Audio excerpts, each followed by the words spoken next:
Hello, this is Gary at Jack Raven Bushcraft. Thank you for watching our video. This week I'm going to talk about chicken of the woods.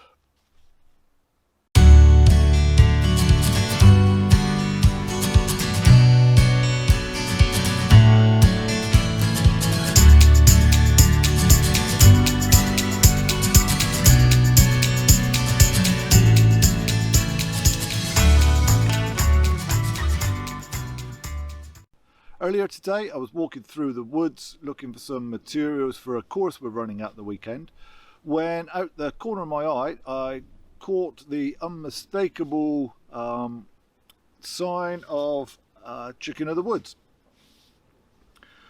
And so I thought I would just pop back and do a little video on it. So chicken of the woods, it's an edible mushroom. Also known, or another name for it is sulfur polypore.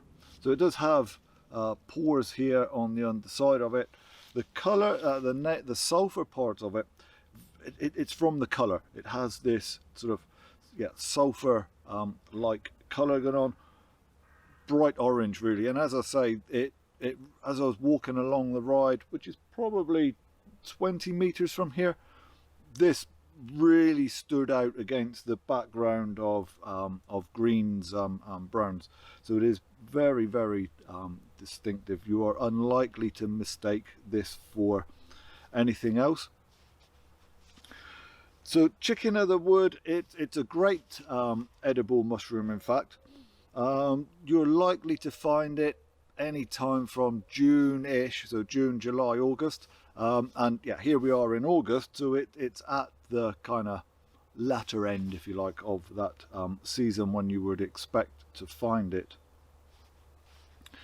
So the name chicken of the woods is a very good name for it. So it is probably the best chicken substitute that you're going to find, both in terms of flavor, taste, and texture. So it is very much like chicken, so consequently you could use it in stir fries, casseroles, stews, those kinds of things.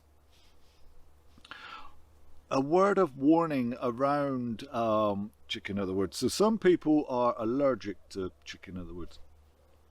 It's thought to be about 1 in 25, that kind of number. So it can cause a bit of an upset stomach. Lots of people that are allergic to chicken of the woods also report that they get kind of like a tingling sensation on their lips.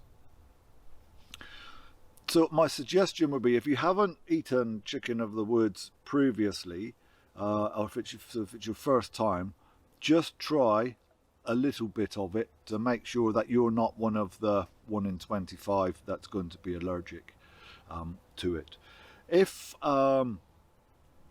eat a little bit, give it a day or so, and if you're not noticing any side effects, then good chance that you're not one of that 1 in 25, and then you'll be able to eat larger portions of it another time. This one hasn't long been open, but it is probably, I would say, likely to be a little bit past its best. So you do want to eat these when they're young. That is when they're going to be their tastiest. As they get older, they become a little bit more fibrous. They can become a little bit more chewy. So they're fantastic to look at, but they're probably not the ones that you would want to pick to eat.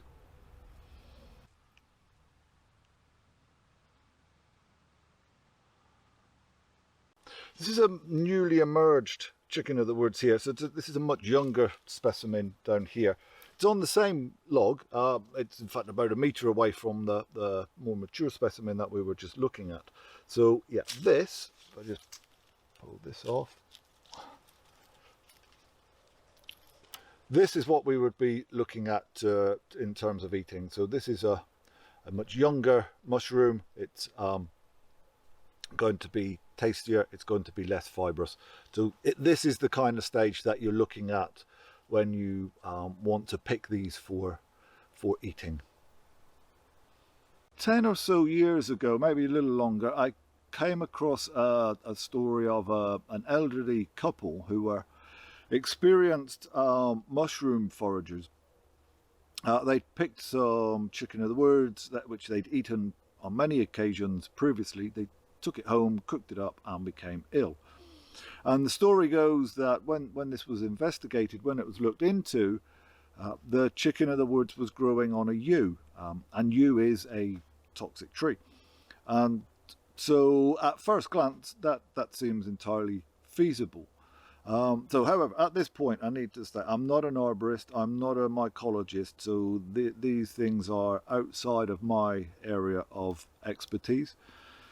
But I have subsequently read that mushrooms, as they are growing, are not able to absorb the toxins in the wood on which they are growing.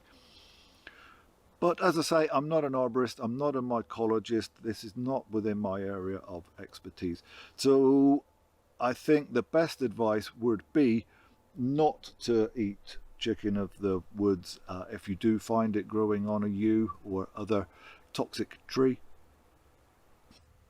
So I hope that's something that is useful to you in your own bushcraft adventures, your own foraging journey.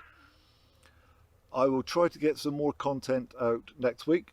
Make sure you don't miss out on that. You can either subscribe to our YouTube channel or to our blog, both of which are Jack Raven Bushcraft. In the meantime, take care.